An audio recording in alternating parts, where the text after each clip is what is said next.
show starts in 10, 9, 8, 7, 6, 5, 4, 3, 2, 1, go.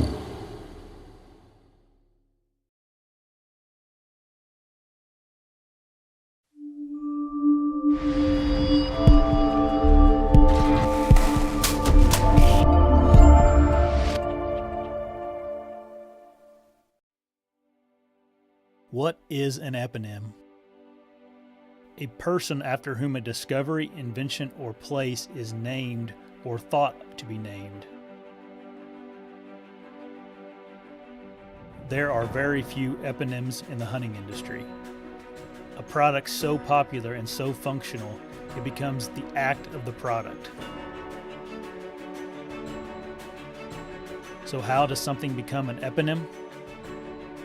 It's the best, hands down. Tonight's episode is brought to you by Tagged and Bagged. They specialize in pre-taxidermy packaging for waterfowl. Their mission is to provide hunters with the highest quality packaging products to ensure preservation of a hunter's prized trophy.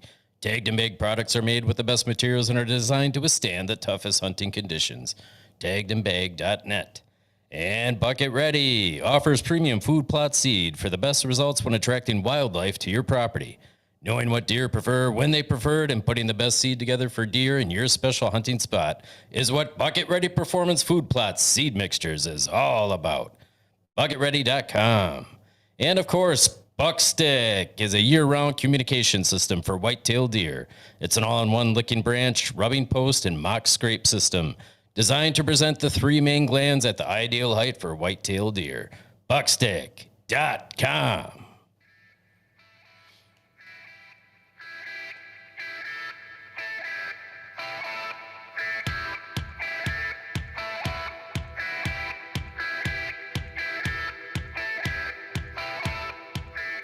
And now, coming live from the Midwest Racks and Rod studio, it is the Outdoor Show with your hosts, the man who invented the disabled list and the man who reinvented said disabled list, Scott and Drew Biskobing, with our producer, Luke, PBR him, ASAP Ortman. Oh, boy, have I missed that. I don't know why anybody would miss that. I don't know. Well, welcome back, everybody, to another episode of the Midwest Racks and Rods Outdoor Show. And welcome back, Drew. Can we get a round of applause? Thank you. Thank you very much. First, I'd like to thank the number 20 Chevy. Sorry. Well, you just went through all of our sponsors there. Right, so. yeah. None of this would be possible without them. So That is correct. But, yeah, here we are. We're back, and more importantly, you're back. Yes, I am back. Why don't you, how are you feeling, I guess? You don't have to go into details of what's going on in that, or if you want to pull up your lab reports and your My Chart. It's if I were to show you that, it would be pretty wild, just the amount of testing that they've done. But yeah, I mean, in some degrees, I'm doing very good. I am, getting my energy back, which is great. I still, I did get some less than desirable test results back, and we're kind of dealing with that right now. But that being said, I have an amazing wife who, just went through hell and back. It's one thing to know like what you're going through when you're going through it, but it's the people around you and, yourself and Dad and my friends, all my family. The sport has truly been support. What did The sport. Is that what I said? The sport of poor health. It's is it good to be back? The support has truly been overwhelming and genuinely appreciated. So, well, you have all the excuses in the world for any flubs tonight here. Yeah. Yeah, we'll go with that. And doesn't it feel bigger in here? It does feel bigger in here. Yeah, no, I mean, we're real excited. It's been strange kind of doing it without you. I mean, we've done shows where you've been having to produce and things like that, but it's nice to have you back in front of the camera instead of behind the camera, or watching from home, feeling like hell. Yeah. So. Well, you know, I guess if I could just expand on one thing is, you know, we all sometimes need a reset on our perspective in life, right? And it gets real easy to beat yourself up or think, man, this isn't where I wanted to be in life, or we're gonna grind through another show tonight, and you know, and then you quickly realize how you take all that for granted, Right. And so, yeah, to be here with you and Luke and our 3 followers is really, really important to me. So. Yeah, well, we appreciate all 3 of you for sure. Absolutely. How you doing, Mike? Yeah, I mean, having obviously and having autoimmune diseases is no joke. I mean, I've got lupus and livedoid vasculopathy and all that stuff. Hence the intro. Right. You invented the disabled list, and I'm just reinventing it. Yeah, it's tough. I mean, it robbed me of a better part of a decade of my life, actually longer. But thankfully things are much better. I mean, I still have flare-ups and things like that. It takes me down once in a while, saps you of energy and things. Done a lot of health changes in my life to help correct that. And I know that's kind of what we're working on now with you is, finding that right path to get you cleared up. Some bad genes, I guess, or something. I don't know. I don't know. I like my Calvin Kleins. But I'm still rocking the Jenkos, man. But talking about that perspective, right, is I've been dealing with this for a few months now, even prior to going in, just in terms of how I was feeling and before being admitted to the ICU. But you were like had a stretch of 10 years in it. I think it's really hard to even comprehend, feeling the way that you felt for that long. Right, at a younger age too. Right, and I can tell you right now, like if I go another couple months, I'm going to lose my mind. But, and that may be the reality of it. Well, I think I've lost my mind a few times. Yeah, for sure. For sure. So that being said, don't take your health for granted or anyone that's close to you, and just speak a little softer and love a little harder. Yeah, I mean it really is tough when you're dealing with something because you can smile on the outside and be just miserable on the inside. And I think that goes for a lot of different things. I mean, in terms of people dealing with mental health issues, you can put up a mask and you can try to hide your pain and things like that to an extent. And I got really good at that. Mm-hmm. And I also was bad at it at moments too, and just in terms of letting it show, sometimes you just can't help. I mean, and you need to basically kind of just release. Being in a basement and like just being so separated from the rest of the world was really tough. Made hunting difficult. Oh yeah. The amount of pain that I was in with my legs and feet. I can't tell you how many times it would be, even late season, because I couldn't put a boot on. Right. I couldn't wear boots. I would literally be hunting in Crocs. Yeah, yeah. That was about the only thing. Think of that the next time your feet get cold in a tree stand. Right. But I had so much neuropathy and that I don't, and so much nerve damage down there. In a lot of ways, I don't think I felt the cold. I still felt the pain, or either that or the pain just overrode the cold, the numbness, and then the amount of pain meds and things like that have just, they've taken a toll on me over the years for sure. Steroids, immunosuppressant drugs, anti-rejection drugs, oral chemo meds, just absolutely, there's still so many side effects that I suffer from, and that, to this day, Right. the amount of things that have happened to me because of that. Don't take your health for granted, because you always feel like it's going to be, well, I'll know because it'll creep up. Sometimes it's just you wake up the next day and you're sick, Right. and real sick. I mean, that's how sudden. You're like, I feel good today. I'm sure I'll feel good tomorrow. I mean, there were like, just a feeling of exhaustion after work or things of that. But it was like, well, I have a stressful job, or I should say I had a stressful job. And it's easy to just chalk things up to that. Like, oh, I don't have any energy to do anything tonight. We're just going to watch something on TV. To we're literally waking up at 3 a.m, shivering uncontrollably, vomiting. What the hell is going on? And look in the mirror and see that I'm swelling up.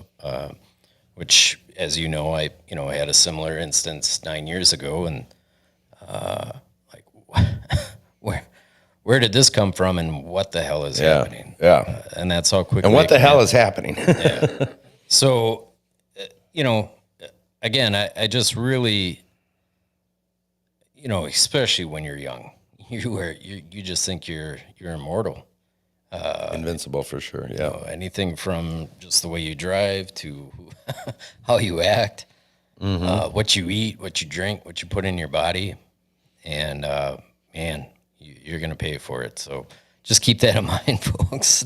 Yeah, absolutely. Yeah, I spent 17 years of my good life in Ohio. So right. I mean, and that was something that my God, you came back to Wisconsin. I barely even recognized you. It's like, this is not the boy I knew and loved. It really took its toll. It took 7, 8, 9 months to get back into love. And I love, as we all know. For those of you who don't know Luke, he's 45 going on 75. So love you, buddy. Get on it. Yeah, I don't know. It's been crazy. It's been a crazy start to summer here already. I feel like I'm so far behind on so many different things. In terms of, there's so many guys that are like already all amped and ready. And don't get me wrong, I'm excited for deer hunting. We're literally 3 months away from the opener right now. 3 months from now, you could be in a tree stand. Have you even shot your bow yet? Probably not. No. Although Spencer, I got him into, that's my 7-year-old. He's in the archery course or whatever now. So, and doing quite well. Honestly, I think he's the youngest one in his class, and but I'm not surprised. No, he's kind of, he does well in a lot of things, and picks things up fairly quickly. Because we got him a new compound bow, like a youth model for Christmas, and I mean, it's not something that he's going to be able to hunt with. Right. He'll have to graduate into a different youth model, but it is a compound, and so the idea was, we're going to get you started. Let somebody else teach you the basics instead of Dad, because it's a completely different story when Dad doesn't know anything. No, of course but not. This 19-year-old rec department instructor. That I don't think hunts or anything like that. Oh yeah, he knows. I mean, he knows what's. And I'm like, the first night we were there. His name is Tristan too, isn't it? I don't know. It's a 19-year-old and a freshman in high school running this thing. Well, that's good though. I mean, right, it's great. I mean, it is what it is. Yeah, and it is basically the basics, like I said. That first night, these guys, I'm up there. I'm like, no, because it's all finger pulls. I'm like, you're doing 1 and 3 here, 1 and 3. Now pull it closer to your face, and that they're like, they're way out here, and arrows are sailing all over the place. This one kid, I don't know what he did, but an arrow like flew backwards. There was like parents at the picnic table. All these moms are like, I think we're going to go move over here right now. I'm like, good idea. And it's gotten better. It's gotten better. And whatever, it's fine. It's the basics. You know, it's a start. He likes it. And it's such at a bad time. It's like from 5:30 to 6:30 at night. Like, That is a bad you know, like, do you eat before that? Do you eat after? You know, Right. it's like right in that dinner time. Yep. You know, at least for us, anyways. I know some people eat earlier, some people eat later, but it's just it's fine. It's fine. It's good. It's good. Everything's fine. It's good. It's good. But yeah, I look forward to once this is done. Then I'm like, all right, we'll get your bow out. Yeah. And these bows are like donated. They're the Genesis Matthews. I think Matthews is the one that makes these. They're called the Genesis, and I want to say like maybe 10, 15 years ago, probably at least 15 years ago now. Then I think about it, or whatever. They came out with this bow that was designed for these types of things, instructional type use. Mm-hmm. Whereas I remember archery when I was a kid through the rec department, and that it was like a long bow, you know, or traditional kind of, but it was plastic, Right. Or not plastic, fiberglass. Yeah. It was a fiberglass bow, and that was fine too. And you were shooting into hay bales in the softball field at Regner Park, Right. You know, I think the only bow I shot was a real small plastic one, and like the arrow had the plunger on them.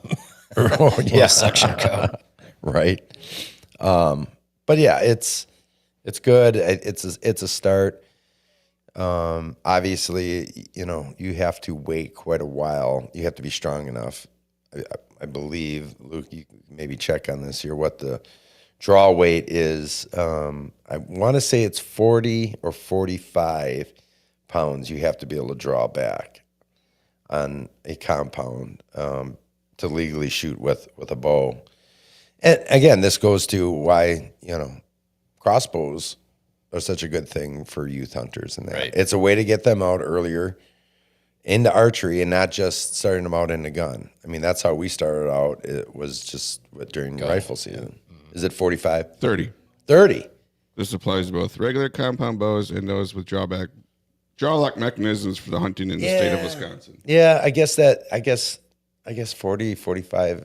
I thought it was closer to 40, but I mean, yeah, they may have changed it. You got to keep up with that stuff constantly. So anyways, we'll see how it goes with his compound, but so far so good. He's interested in it. Well, you know, and I think that's a pretty good segue for us. Yeah. Into To what you wanted to talk about tonight?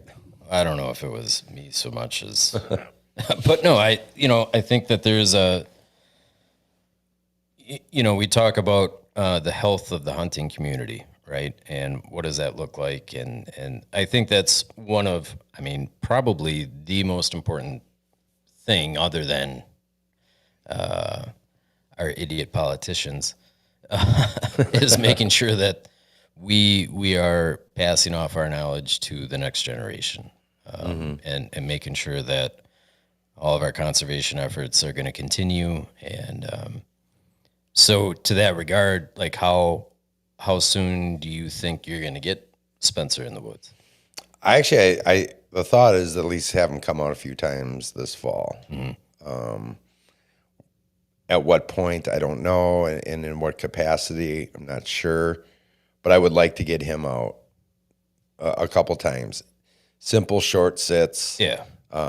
Make it enjoyable, make it fun for him, make it, not miserable. Is that something that you would be more apt to do after you drop a nice 10-pointer? Yeah. I think so. Yeah. Yeah, I think so for sure. Or maybe just find a different spot that I could take him to, but at least somewhere where he's going to be able to see deer. The spots that I hunt, I don't hunt spots that I'm seeing deer all day long. I'm sitting in spots that I want to see the deer. Right. Not all the deer, just the deer. Just, yeah. The right one. Although, I mean, that happens, that does happen sometimes, where you end up seeing a bunch. But I know Mike is, taking his son up a couple times, and I think he's doing it the right way too. Whether you go for a morning hunt and you sit till 9 o'clock and let's go get some pancakes with chocolate chips and some whipped cream, and you make it a fun thing. Go to the quick trip, get some fun snacks, comfy chair. Little Debbie's. Give them your binoculars to use. Let them point different things out. Like, hey, check that out over there. What do you just make it a fun experience. I mean, I don't know. I mean, it was a really fun experience for me when I first started going up with Dad, even before I was able to hunt. Mm-hmm. But I don't think he coddled me to the extent that these kids today need a little bit of coddling and coaxing, because you're trying to draw them away from so many other distractions. And our distractions were not nearly as much because we were already playing outside all the time. Right. Yep. We were already doing a lot of those types of things. We had the land, up in north central Wisconsin there, where we were pretty feral. That's probably the best way of describing it, right? Exactly, and then in the summertime when you're back in throats, and then we'd be gone in the woods. We'd be shooting dirt bikes, shooting BB guns, shooting bow and arrow, doing just being kids and in the outdoors. And then obviously when you're back in town though too, you're riding bikes and exploring in the small woodlots behind the factory or whatever, you're still doing those kinds of things where, yeah, sure, we had Atari, we had Nintendo on that, but in the summertime we didn't sit there inside. That was for a rainy day or for nighttime or things like that. Like, you didn't sit there during the day and do those kinds of things. You were riding on your bikes halfway across town to meet your friends and go to the swimming hole or whatever. Yeah. So I think you have to use kid gloves a little bit with these kids nowadays. And maybe not for everybody. I mean, some of these kids nowadays, they also growing up on farms, and hey, that's great. Us, small suburbanites. Our suburbanite slobs. We have to. We're up against a little bit more because there are so many different distractions. Just in terms of television alone, my God, and my kid even doesn't even care about television. No, I mean, he hardly ever watches it unless it's sports, unless like we got a soccer game on, or the Packers or Brewers, Bucks, those kinds of things. Because I can tell you, over the past 2 months, I have officially watched everything on Netflix, Prime, Max. Like, I'm done. Well, you'll have that. You will have that for sure. But I guess you were saying, the importance of getting the kids and stuff. I would say, conversely,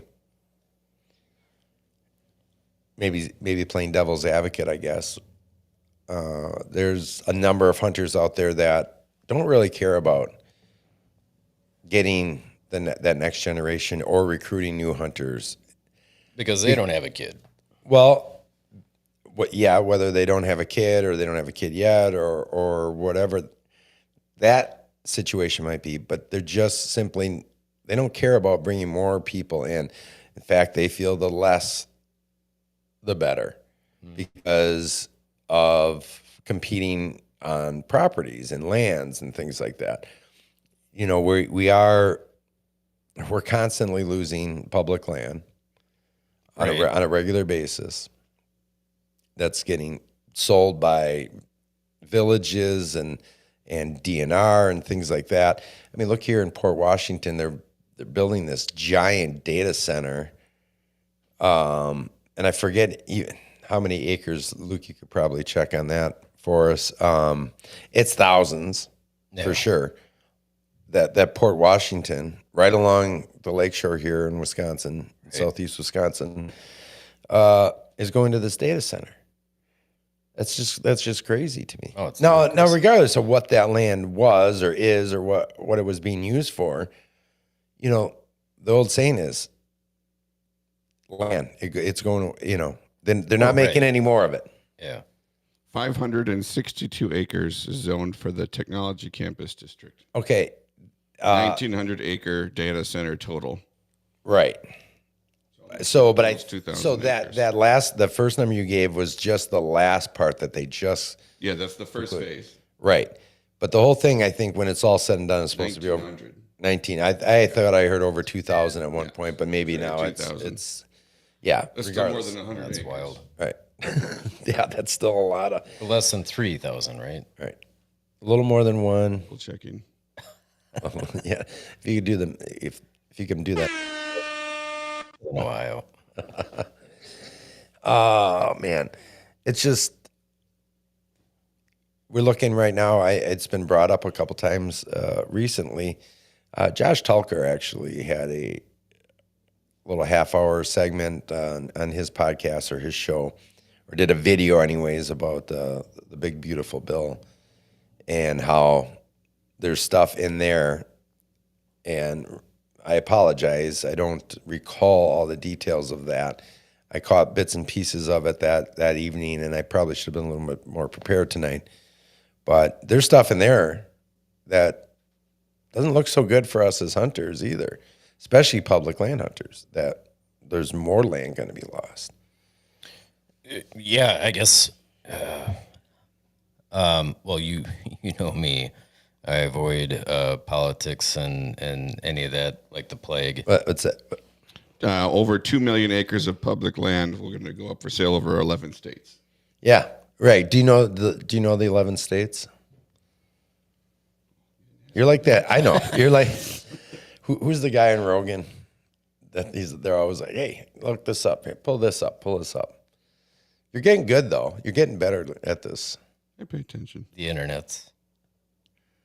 Well, But yeah, well, no, he's- oh, Oh, you got it. you got it. You want it alphabetically or reverse alphabetically? Alphabetical. Okay. Alaska. Okay. Well, there's a lot of land up there. Right. But Arizona, California, Colorado, Idaho, Nevada, New Mexico, why Oregon, you gotta say it like that? Utah, Washington, and Wyoming. So it's mostly west on the West Coast. Yeah. Obviously, the biggest chunk of land will be Alaska, 82 million acres just in Alaska alone. Yeah. I mean, I know Alaska's huge, but still.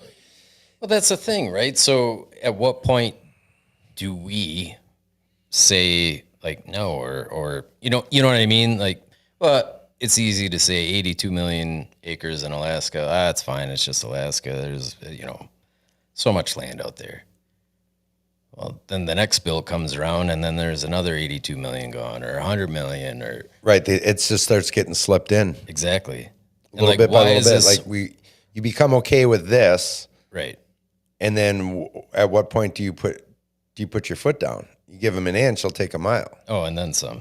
I think that I don't care what side of the aisle you sit on. You Right. could say it about either side. Oh, for sure. This isn't about right or left or anything like that. This is just like our rights as citizens of this country. Correct. And as hunters, and and this shouldn't be just something that hunters are concerned about. This should be anybody that enjoys the outdoors in our public recreation areas. Right. I hit it. I think I didn't know what that was. That's a new one. I didn't know if like, oh, ding, yeah, you won that round. No, we're just fighting. It's on. Both Yeah, sides. it's one of those things where you definitely have to start paying attention. And all too often, I feel as though, as hunters or as outdoors men and women, we expect somebody else to do it for us. There's other people. There's other people that will. They're better at it than I am. I gonna kind of just defer to them and Guilty. I mean, Guilty. yeah, As charged. I am And it's not just with hunting. It's with, I'm like, I don't know where to start. right, I don't know who to yell at exactly. or to, here's my opposition to this. I don't know. Yeah. And I mean, I think it comes down to writing your congressman and senators and things like that. How far that goes is Right. I know there are organizations. Is it about donating the right amount of money? You have all these different groups out there, right? Like the Rocky Mountain Elk Foundation, the National Wild Turkey Federation, all these different organizations.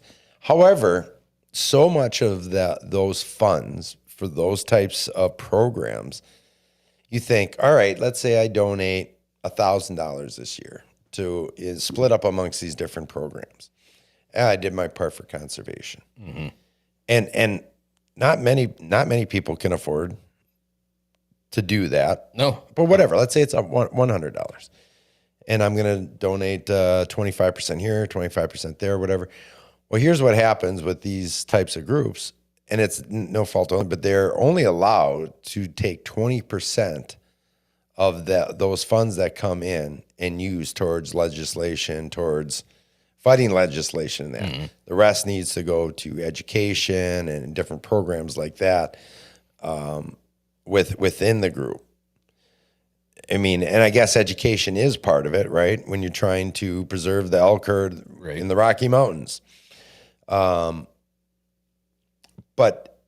20% of that goes, while there's other just real specific special interest groups out there that are anti-hunting, that get large private donations and that to fund the stuff to eliminate. right. Yeah. Hunting and things of that sort. Was I going to interrupt you? No, Or was I? no. I think it's a valid point that people don't understand. Right. A lot of what you're saying to me right now is firsthand. First time I'm hearing it. Yeah, it's a sad thing, really, because there's so little land left. We fight so much internally as sportsmen. We see fishermen fighting on the waters and that, charter fishermen fighting with this person and that person. All these things come up in the news. You go on social media and we're arguing about the stupidest stuff. We're arguing about broadheads. We're crossbows. Should trail cameras be legal? What's ethical? What's not ethical? Here's the thing: the more we fight internally, Right. the more fuel we're giving the non-hunting community. Absolutely. They want us to keep fighting. Divide and conquer. Exactly. Right. Yeah. I'm sorry. You got something, Luke? Yeah, Steve Schwartz just said, good to see you, Drew. Welcome back. Welcome. Passing it on. He just got back from fishing from his little girl, so he's doing the pass it on thing. Right on. He's talking about the land. He said, email Ron Johnson with your name and address and let him know about the land stuff. So that's his idea. Mike Mason says, hello, Bob Zarda fixed your uncle's tire. All right. Thanks. Thanks, Z's. Good stuff. Yeah, absolutely. I guess to dive a little bit, I don't want to knock it off the rails here, but a lot of it, I think, also stems from, well, that doesn't affect me per se. Like, for example, I don't bow hunt, right? And anytime there's ever been discussion on bow hunting, I'm like, it doesn't affect me. Yeah. Keeping equipment on public land, right, overnight, whether it be a camera or a tree. Well, I don't hunt public land, so why should I care? Yeah. I'll let you guys fight amongst right, yourselves. but we should care, because the more rights that are taken away from hunting in general as a whole, right, my rights will then be infringed upon. Something that I'm interested in, or something that I do, right? Yeah. If we, again, going off the mantra of give them an inch, they'll take a mile. If we allow them to make those decisions for us because we don't have a vetted interest, or, oh, that doesn't pertain to me, that's a problem as well. So, I think it's our duty to be involved and be knowledgeable and know what's going on in something that we hold so dear to our hearts. Right. I mean, like you said, what doesn't matter to me matters to somebody else. How many hunters out there have large tracts of land that they own? I'm not talking about leasing, because a lease could be gone tomorrow. Oh, yeah. You know, we're in a situation like that where that could happen to us at any time. But when you own land, it's like, I'm just going to keep doing my food plots and I'm going to do my thing. They're not concerned about the public land hunters. And that's a very, very slippery slope. The more public land you eliminate, the more you're eliminating hunters. People are going to lose interest because of various different reasons. They don't have another place to hunt. They can't afford another place because land is not cheap either. Leases are getting absolutely out of control. Mm-hmm. When you're on some of these different social media pages, you know, specific groups in that where people are either selling or putting up leases. It's sad. It's crazy, and anything that is even remotely reasonable, like, gets gobbled up. Like, if you're not Johnny on the spot, it's never even going to reach social media because, you know, next thing you know, Bob's your uncle and he knows this guy, and you know, it gets passed on to someone somewhere. Exactly. But when those things go and you have less support, when you have less hunters and less outdoors men and women, you have less support overall for that cause. You have less in your army, per se, of people that are going to vote that are going to a certain way for legislation and things. So yeah, it could really be a big problem in the coming years for sure. Right. We already have declined hunter numbers.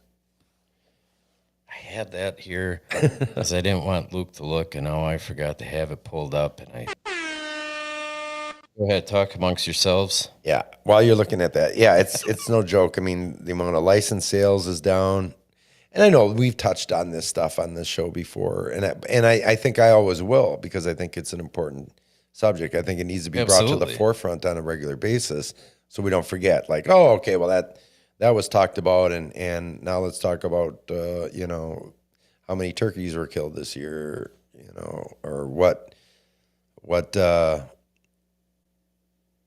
hunting thermals or something. I mean, all good stuff, right? But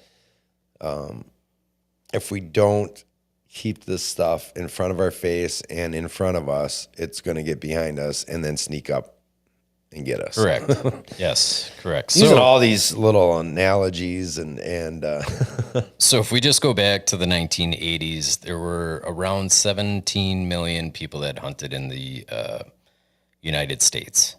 In the United States. In the United States. Current estimates place the number of hunters at around 11.5 million. When you consider that the general population has also gone up during that time, it's not necessarily just the decrease of the 5.5 million, it's the percentage. So going from 10% of hunters down to less than 4 is quite concerning. So think about that. But to put that into perspective, 4% is your voice right now, and that's if everybody has it and uses it, right? Right. That's wild. That's wild to think about how small of a fraction that we actually have any sort of say in anything. 4%. Right. That's nothing. That is less than nothing. Yeah. Just jump in, Luke. You can just interrupt. You just don't put your hand Sorry, I bothered you with my politeness. 2014, 837,000. And then 10 years later, 2023, down to 788,000. So 50,000 less over a 10 Is that for the state of Wisconsin? Yes. Yeah, right. So 50,000 less in what was the time span? 8 years? 2014 to 2023, so 10 seasons. 10 seasons, okay. You're losing, 50,000. So, and what do you think it's at now? Oh, right? I mean, I know it's not less. It's not more. It's not more. It's not more. I mean, you're losing hunters every year.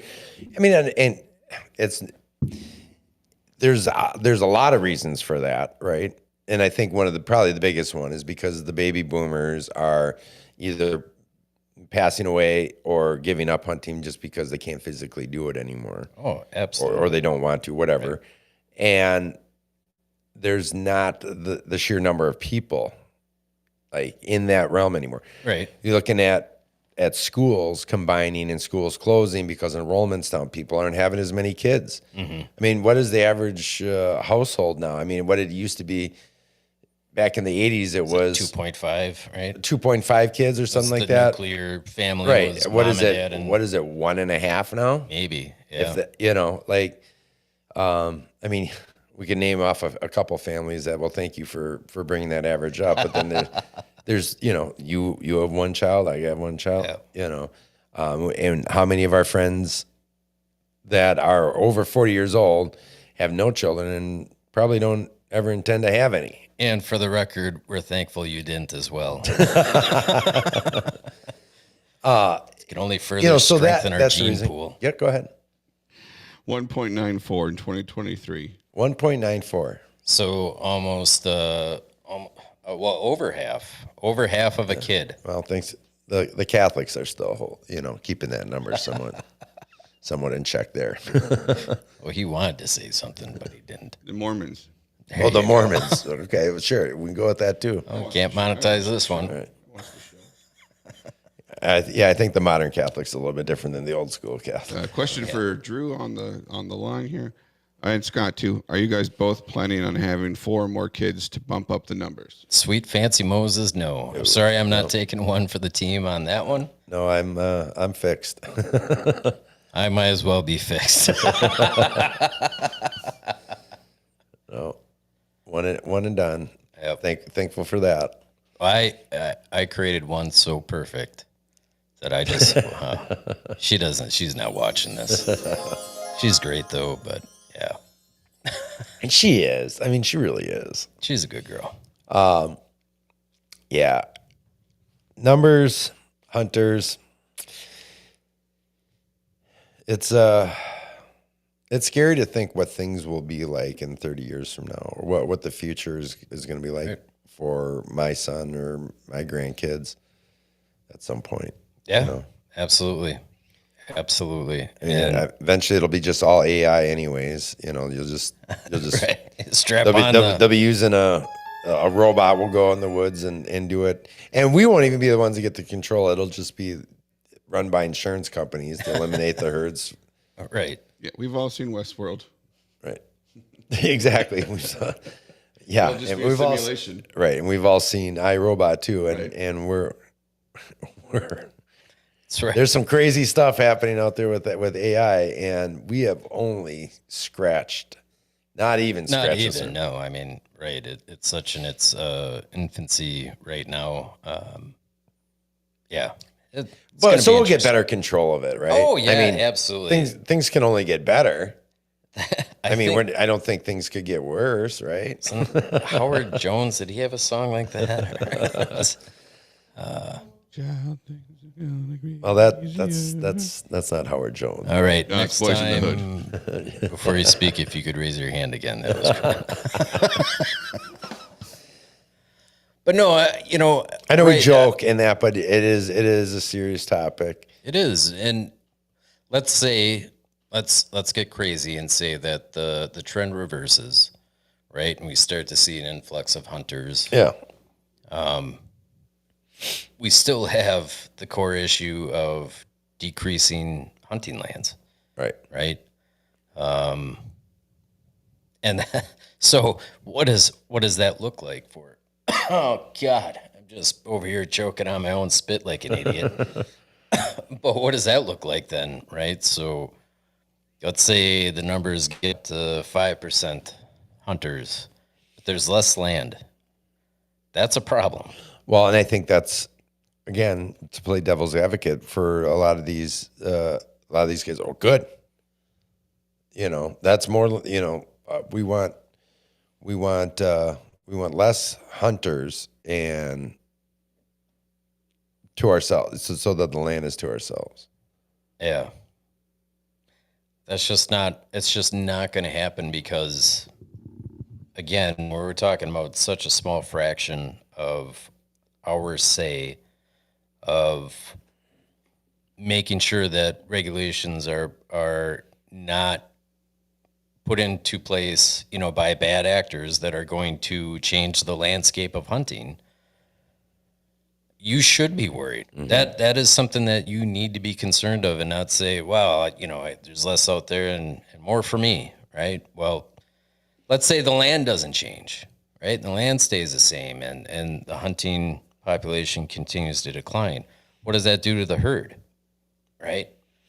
Well, I think with less, white-tailed deer, obviously. When we're talking hunting, we're talking all sorts of different species of animals. Oh, sure. Bear and things like that. But if we talk specifically about white-tailed deer or even coyotes and things like that, they're super adaptable to urban and suburban surroundings and habitat to an extent. Right. Until the city brings in sharpshooters and takes them out like they've done here. Right. But it rebounds quickly because I see it constantly at night when I'm walking at 10, 11 o'clock at night. I'm running into them all the time. I had a coyote running down the sidewalk at me the other day about a block and a half from your house. No kidding. Yeah. And then all of a sudden it saw me and darted in between the yards. Oh, wow. And these deer in town are just crazy. I can get from me to sometimes you or just a little bit beyond you or at least a luke away. Yeah. And that, as long as you're not, as long as you're just kind of walking and moseying along and not stopping too long, they're just like, they'll stop, look at you, go back to eating some grass on the boulevard or whatever. Like, me and Luke, he got me out golfing just to see if my body could do it. We were just going to get nine in, and after launching several balls into the woods, and that doe walked out all of 15 yards away, looked at me like, seriously, dude? Yeah. Those golf course deer, like they got it made. They got it made out there. Well, unless I'm golfing, and then she was like, "We're under attack." This is nuts. They're so chill out there. But Mike Mason has a point. Might be there's a trend to more natural foods, and that we could leverage that into hunting. I think that's the way to get non-hunters on board with and participate in hunting and food gathering, as we're getting rid of more of these artificial types of foods and whatnot, and going more towards the natural aspect of it. Maybe there could be kind of like a full circle moment. That's a great point. It really is. I agree. To what extent? I think you'll get a percentage of people. We're already seeing the shift right now. Right. And I'm not like just trying to toot RFK's horn here or anything. But I think generally speaking, people are becoming more aware of what's in their food. There's still plenty of people that are packing McDonald's drive-through. Right. But I think you're starting to see a change in lifestyle and food choices and, just generally like wanting to know what's in this crap that we're eating. Yeah, no, absolutely. And how has it changed from 40 years ago to where we're at now? It's hard for me to say like on social media, right? Because obviously my algorithm is going to steer certain directions that are going to show me things like people cooking with venison and things like that. Yeah. But what I will say is that because it's like, oh, somebody cooking with venison, another recipe. Yeah, been there, done that, seen that a million times. But I've noticed recently that I'll look and see who is this that's posting this. Well, I haven't seen this person before, and it's just this.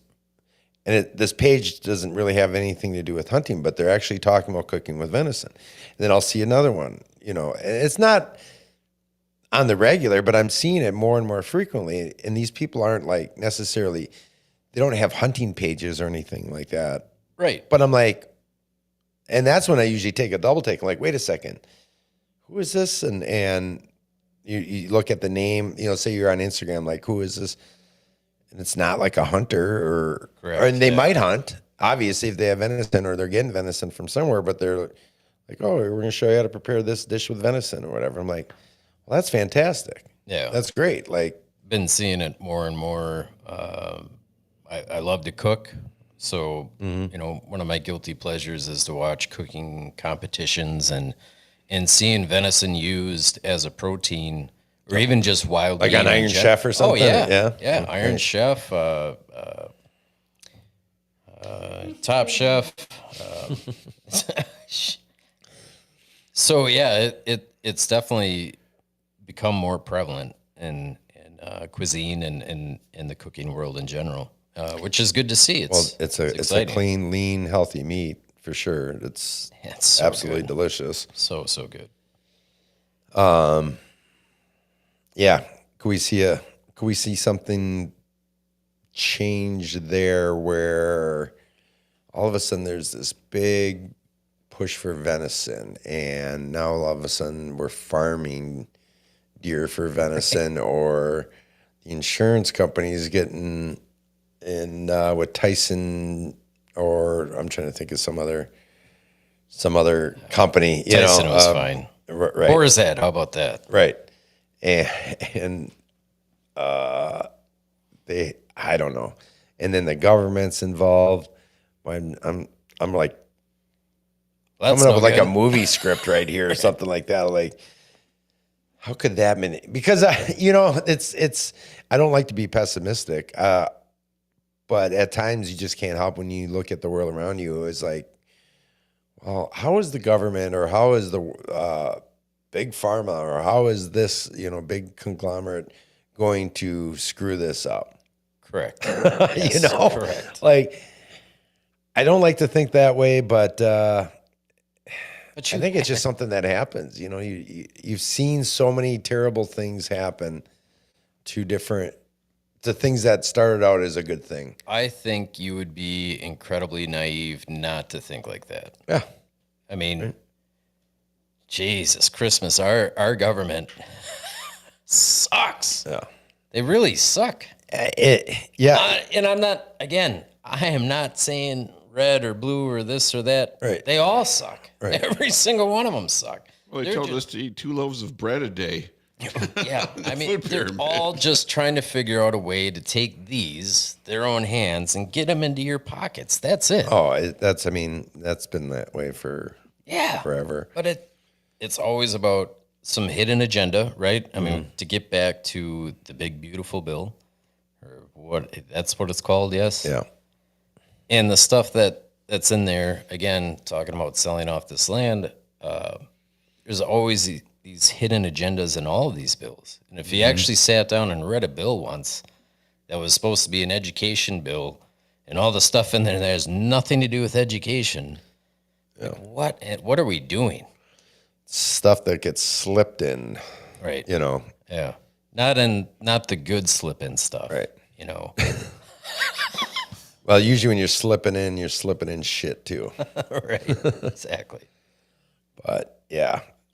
Not to make this episode all about doom and gloom and that. It's just I think blood pressure. Right. I think it's just important that we keep some of this stuff on the forefront in front of us, and keep our eyes on it. Do the things. Talk to your congressman. Talk to your senator. Write them letters. Email them. Do whatever. I guess. Good luck talking to them. Good luck. Getting a response or sending a letter. But email them. Do whatever. And that's probably something I should have been more prepared for, because I know there are organizations, there are things, there are avenues out there that you can go down that will help point you in the right direction on what you can do.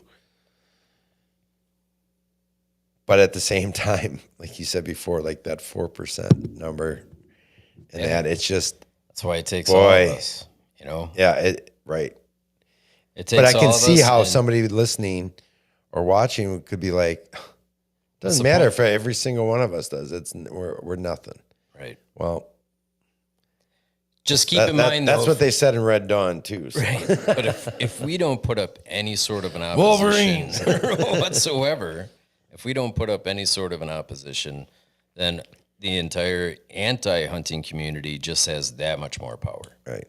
And it's not to say like, well, there's 4% hunters and the anti-hunting community is at 96. No, there's so many people that are indifferent. There's a lot. I think most people are indifferent. Absolutely. And outside the 4%, I think there's a lot of people you might not be a hunter, but you're a pro hunter. Sure. You know, Yeah, like right. Mom never hunted. Right. She was pro hunter. I mean, there's a lot of people that are pro hunting that don't hunt.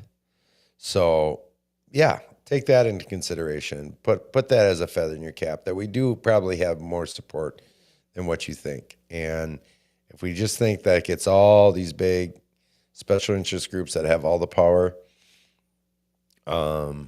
Right. I don't think that's the case. I think educate yourself, you know. Educating, I think educating is a big part of it, and probably something that, had we not kind of just came up with this on a whim, we probably could have been a little bit more prepared here even, and probably something we'll revisit again. Obviously, we're not going to just be should, yeah, but you know, it's not your fault. You don't know what the hell I'm doing day in or day out. Is he going to make it? Is he not going to make it? What's he doing? So yeah, I would love to continue this conversation, bring some more facts to the table, you know, for the viewers. Maybe that could be a show that we, you know, give everybody a week's notice, like, hey, this is what we're going to be talking about, and try to bring you guys into it a little bit more. Well, maybe see bring what kind of questions. Bring a couple guests on too that are even more informed than we are, which isn't super hard to do. Go to German Fest. Get a group of us. Go to German Fest. Go to the Sheepshead tournament and talk to Congressman Grothman. Yeah, ambush him at the Sheepshead tournament at German Fest. Exactly. See if he wants to come on the show, talk about it. Perfect. That's true. Well, he might be. I mean, he could be watching right now too. I mean, this is out there for the masses. So. We got anything else there, Luke? Sarah B. I don't know who that is. It's nice to see Drew back. And keep the government out of venison, she says. Exactly. And Mike Mason said, private land is managed much better than federal land. So if they can sell it off to some private owners, that would actually be beneficial. But if it's federal running it, it could be a disaster. But private who, though? Right, if it's a private developer, if it's a right. Private, I mean, is it going to be development? SpaceX? We don't know, right? Yeah. I mean, I know what he's getting at. Right, I do too. But it has to go to the right person, otherwise it's going to be all for naught. I mean, I think just leave public lands alone. Period. Like, you heard it here first. Full stop. Full stop. But anyways, I think this is a pretty good stopping point. We just kind of wanted to, you know, do a little show, talk about a couple of hot topic issues here. Ease Drew back into easing back into the mix here. I am hurting for a squirting, if you know what I mean. Just get 9 holes in. Yeah, that's right. We just got to get 9 in before we play. You walked all that, right? Yeah. Yeah, right. Right. From the cart to the tee box. To the tee box. Right. And then, see, that is the one nice thing. When I golf, I get to see the whole course. A lot of people, they paid to golf and they only get to see the fairway. They see the fairway, the green. They're like, they're rushing. They're rushing to get there. Me, I want to, let's go over here. I'm over on this side. I'm over on that side. I'm in the woods. I'm in the stairs. Sometimes we got to put a GPS tracker on the cart just to see where it goes over the course of a round. Yeah, don't have it get too close to the green though. Oh my God! Talk about red alert. Jesus. Sounded like nuclear war was happening. This thing's just screaming at. He thought, I didn't know if they installed some sort of a medical device in you and you were dying. Hey, you got to ease back in. Ease into it. It's a layering process, right, Luke? But yeah, so next week, guys, we will not be doing a show. It's summertime. It's tough trying to do these shows on the regular. I'm on Tuesdays. I host the Hunting Beast Report with Dan Infalt. But I also have a wife and a child in that, and we're heading up north to go fishing next weekend. So we're leaving on Thursday afternoon, Thursday evening. So we will not be doing a show next week, but we'll be back the week after with an all new episode. and a new guest. Yeah. Any final thoughts, Drew? Or No, just glad to be back. just happy to be here. Happy to be. No, like I said before, don't take things for granted. Don't take your health for granted. Right. Speak softer, love harder. All the things that would be on a sign from Hobby Lobby. Live, right? laugh, love. Right. You know, I just want you to just live, laugh, love. Everything's figure outable. You guys know the real I'm talking about with that ginger. Oh, that's some good stuff. All right. On that note, guys, thanks for tuning in. I hope you got something out of this. Maybe a chuckle or two. At the very least. Until next time, always outdoors.